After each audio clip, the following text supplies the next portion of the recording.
Hello everyone, this is Outstar and welcome to the next Vampire the Masquerade related video and role-playing related in general. Before I will start, this video will contain heavy spoilers for episode 4 of Vain Pursuit, the official tabletop campaign preceding Bloodlines 2 and tying its events to Bloodlines 1. I was playing a character in that campaign, it finishes this week on Thursday, and I've done a pretty horrible thing, which wasn't, I think, done in any of the big actual plays of Vampire the Masquerade that I've seen, which is, I guess, not something to be proud of, it's just something to address, and I believe as much as it caused a lot of reaction among the audience, and a lot of it was very supportive, and people said that the episode was great and mind-blowing, some people were very rightfully concerned, and I feel obligated to address this topic in the video and give you guys a little bit more background and advice on how you can do horrible things like I did in your campaigns and make sure that it's fine. So you're asking, what have I done? I killed the developer of Bloodlines 2. I mean, my character killed the character of Rachel Liker, the developer of Bloodlines 2. Of course, it didn't happen in real life. My hands are clean, no blood on them, I promise. I washed them because Corona. I killed her and she wasn't participating in the campaign afterwards. And of course, this wasn't my attempt to yeet her out of the campaign, to kick her out or something. There are no comments like that, but just in case, I know internet, I just need to say stuff like that.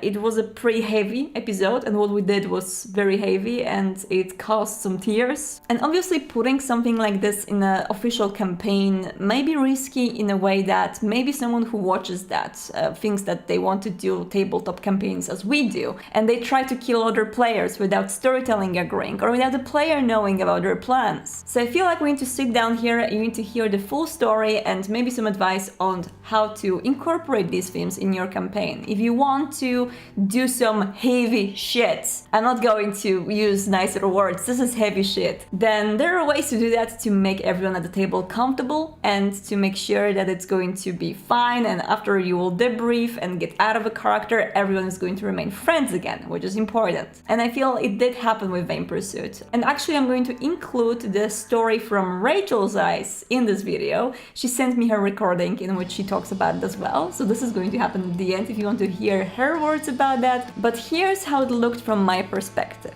Now, important thing to notice, Vain Pursuit is in no way scripted from the player perspective. Of course, the storyteller has the things that he has to do in each episode and he has that notes, but his task, Karim's task, was basically to lead us slightly towards the places that we need to be and to meet characters that we need to meet. But we could do all the shenanigans on the way. As you've probably noticed if you watch the show, we are very often a bunch of extremely stupid vampires doing extremely stupid stuff. Because we are not used to living on the road or unliving on the road. And getting our ghouls and retainers from gas stations and casinos, just quickly dragging them into our cars, which we steal from other people just to get forward towards our goal. Something that was planned though is that Rachel was going to be with us only for 4 episodes. This is something I did not know. They purposefully hid a lot of facts from me that other people knew about. For example, any inclusion of Bloodlines 1 or 2 characters, because they wanted me to have a surprise and they wanted my roleplay to be true to character and to me, which in the end happened, and I feel you're going to have a very good taste of that in the last episode of the Chronicle. And with Rachel, I had no idea she's going to leave us midway. I was sure that she's going to be with us until the very end, because no one briefed me on that. And of course, we didn't plan to have the animosity in between our characters. To be honest, I actually thought my character is going to hate Florian's character the most. We were actually talking about it before the show, because I'm playing as a Ventru and he's playing as a Bruja, and that's a very natural ground for antagonistic relationship. In the end, it turned out that we are the best buddies, so it's weird. But the negative feelings in between Veronica, my character, and Della, Rachel's character, they happened naturally. Our characters were just crafted in the way not to like each other, and we very quickly realized that. And as much as with mortals we would probably,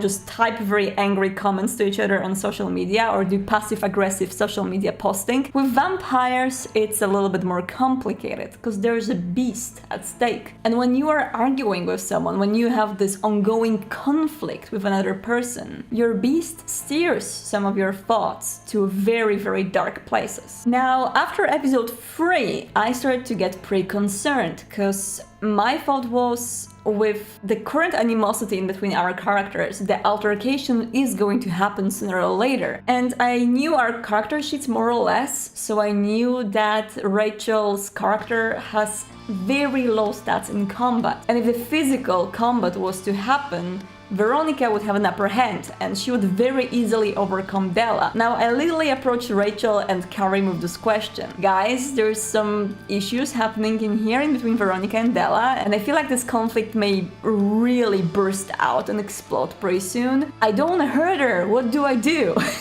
And they literally smiled at each other and then at me and said, just do it. I had no idea why would they allow me to. Maybe they had some kind of a plan of Della showing her true face when she's going to be faced with a combat or something. But then they told me right before episode 4 that Rachel is not going to be with us after episode 4. And they said that they were still discussing ways for her to get away, to escape, to leave us on the road, for example. There were some theories here and there.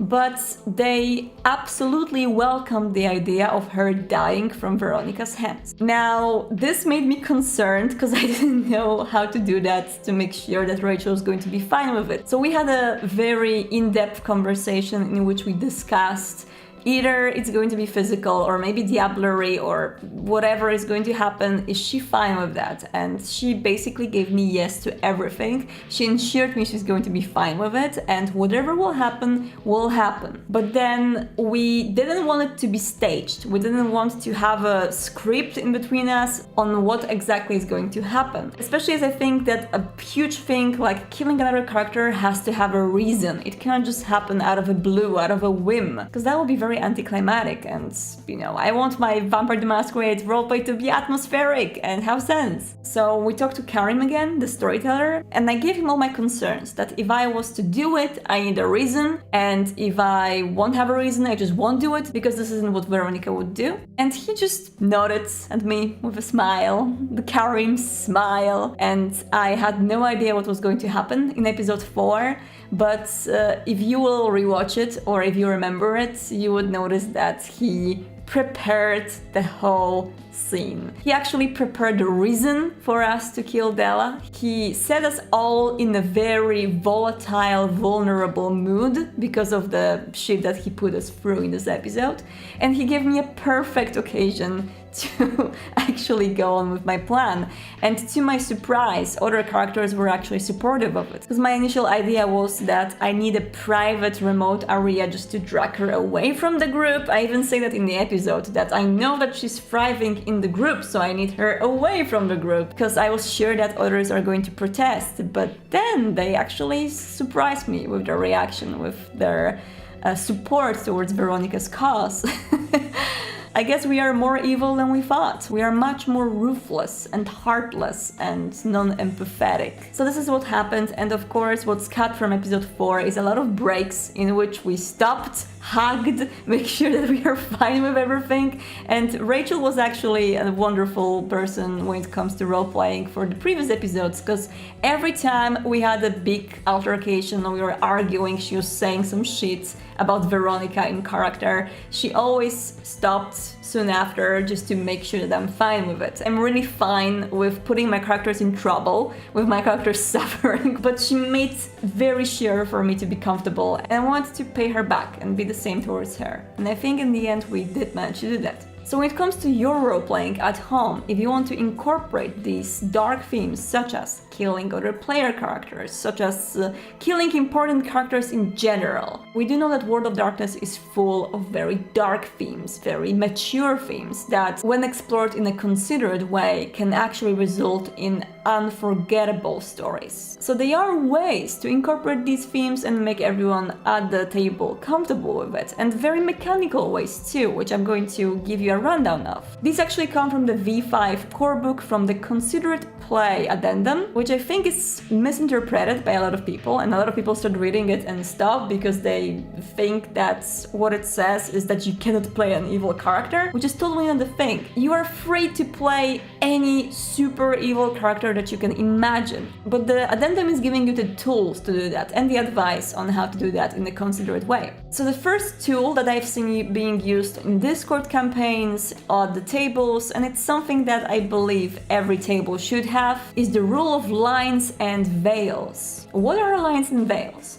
Lines is when you put a very strong line and write down the topics, the themes that you are not going to touch in your campaign. For example, in the Discord campaign that I'm participating in, we have this very strong line that we are not going to write about child abuse. We're not going to include children in our campaigns that we're going to hurt. Why? Because there's a lot of parents role-playing on the server, and we just don't feel comfortable about killing babies. You know, hormones do that with your brain. Sorry. It's a natural thing that our brain does for our species to survive, so we are just not comfortable with reading about stuff like this, so we are crossing a line in here. Now this is of course our rule, and this can be different for you. For example, maybe you're at a table with someone who has extreme phobia about spiders, or maybe someone has some kind of a trauma from the past that they just don't want to awaken with the themes in the game that is supposed to entertain them. Now veils, though, that's an interesting topic. Veils is topics and themes that you can incorporate in your chronicle, but they shouldn't be described in detail. For example, you don't want a very visual, very brutal descriptions of torture, which is totally fine. To give you an example from Discord roleplay again, of course, we are not huge fans of erotic roleplay. Sorry. It's just that all erotic roleplay I've read in my life was extremely cringy and very badly written.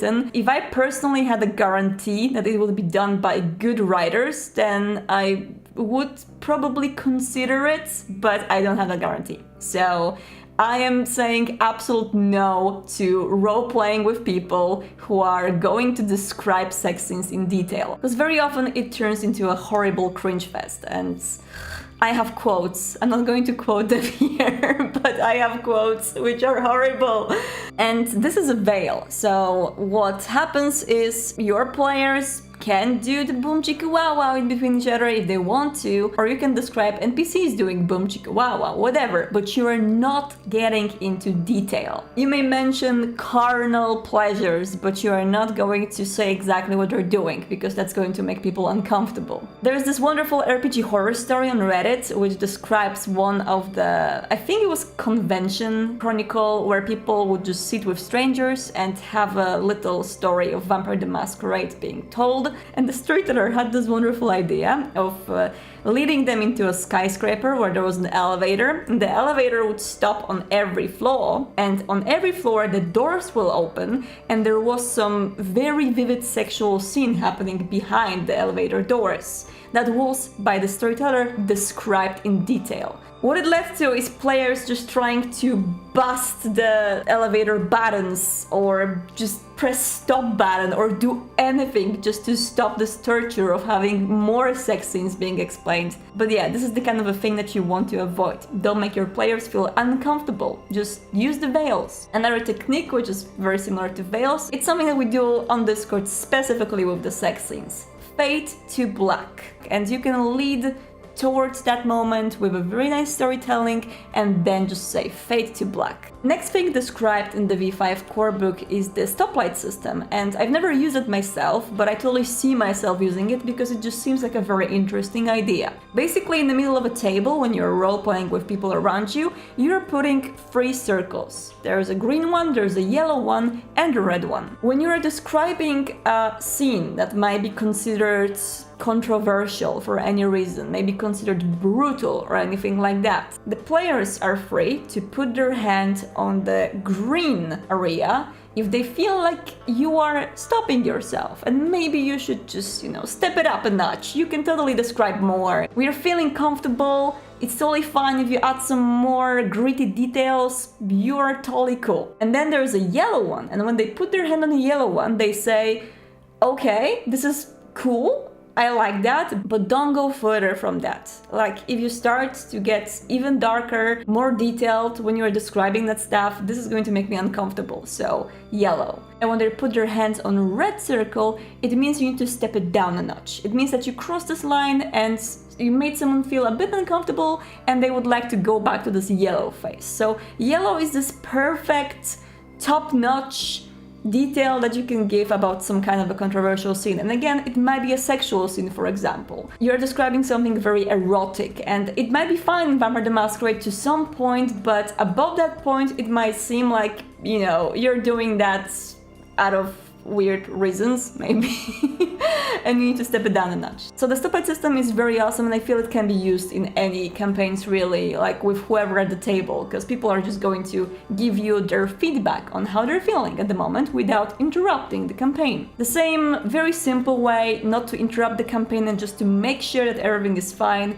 is the okay cool system, or actually the okay check-in, I guess, but okay cool sounds funnier, I guess. Which basically means it's a storyteller exchanging little okays with players. So when there's a scene happening and there's something very gritty going on, you just make sure, are you okay? And the player does, yeah, sure, I'm fine, or that's a yellow sign, and that's a red sign. So these very simple methods can make sure that your game is not interrupted and it's not bringing you out of character, because once you're in character, you kind of want to stay in that zone. It's a different mindset than being you. So I totally get not wanting to interrupt the campaigns just to discuss very specific rules. Sometimes it might be needed. If you haven't talked about these rules, if you haven't talked about these tools before the campaign, your players may interrupt your campaign and say, dude, girl, maybe we can change some stuff because we're not feeling it. So if you're going to talk about these things before your chronicle and make sure that your players understand that they have these tools that they can use,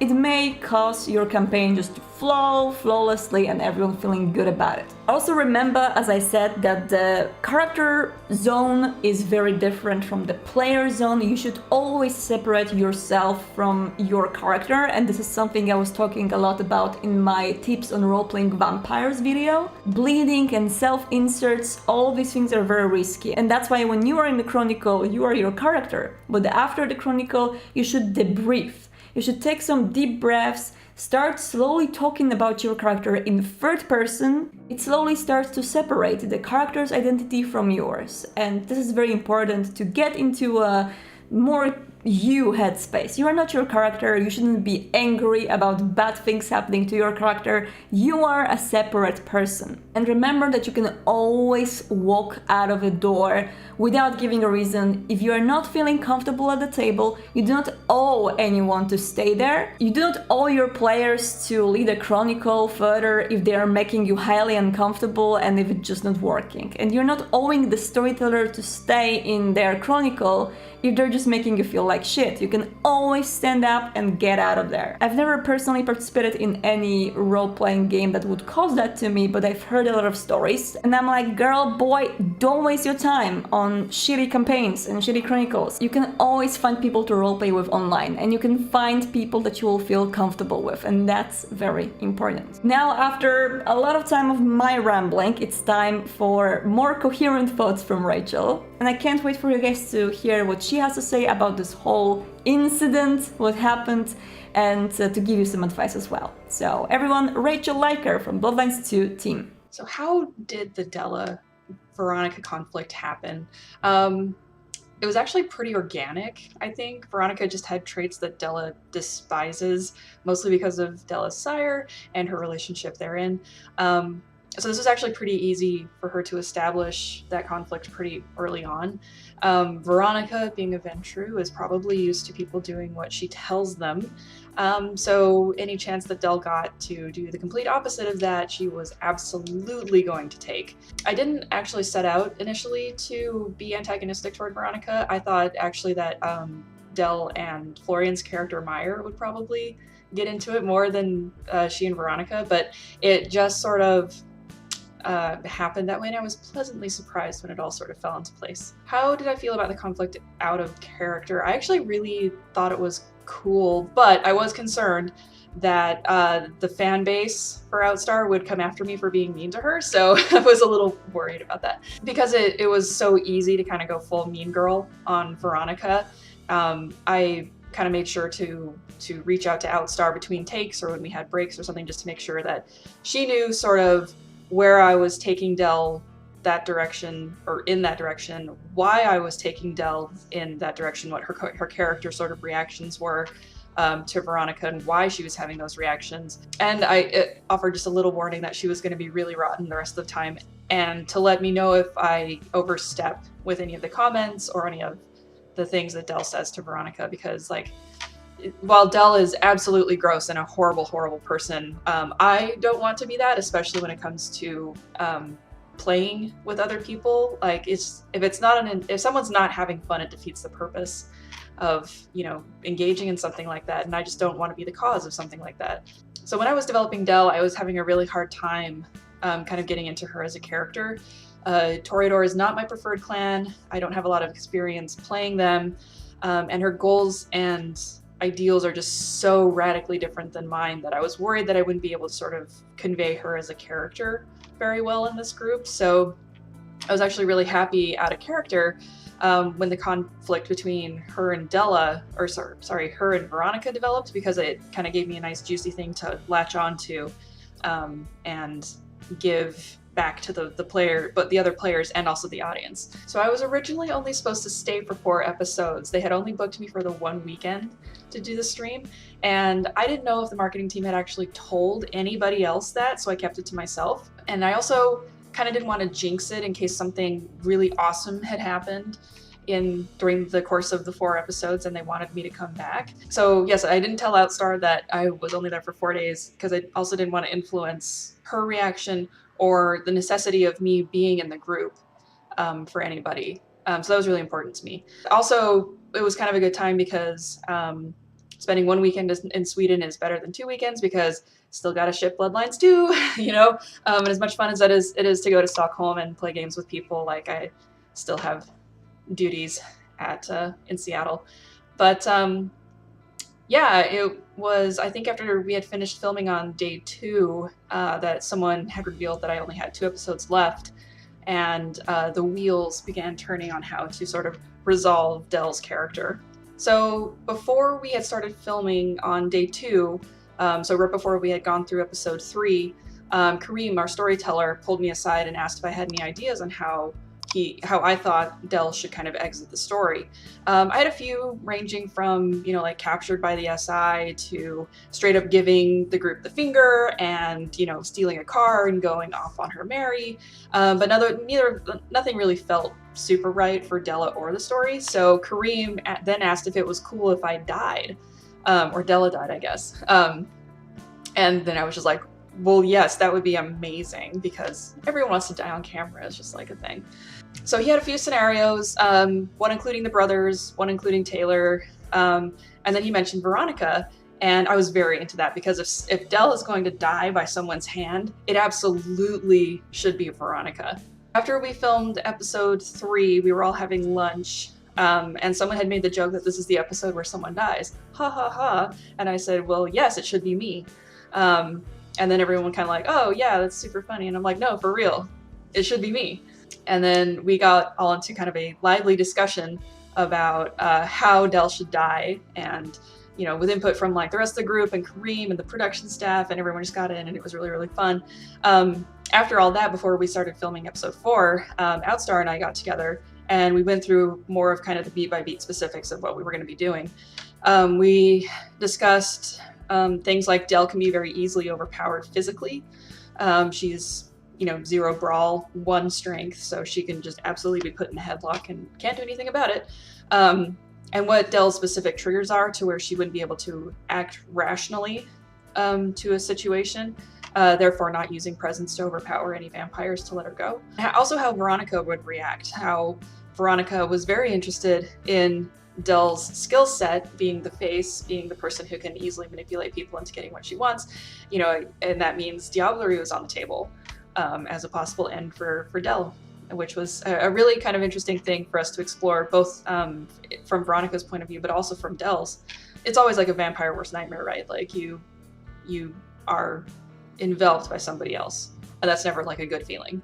So yeah, we kind of went through it beat by beat and talked it over, and then went back to the rest of the group. And through all of this, of course, we were sort of checking in, gauging temperatures, things like that, making sure that we weren't overstepping bounds with any of our personal beliefs or conflicts or anything like that, making sure that, you know, we were all comfortable with doing these things.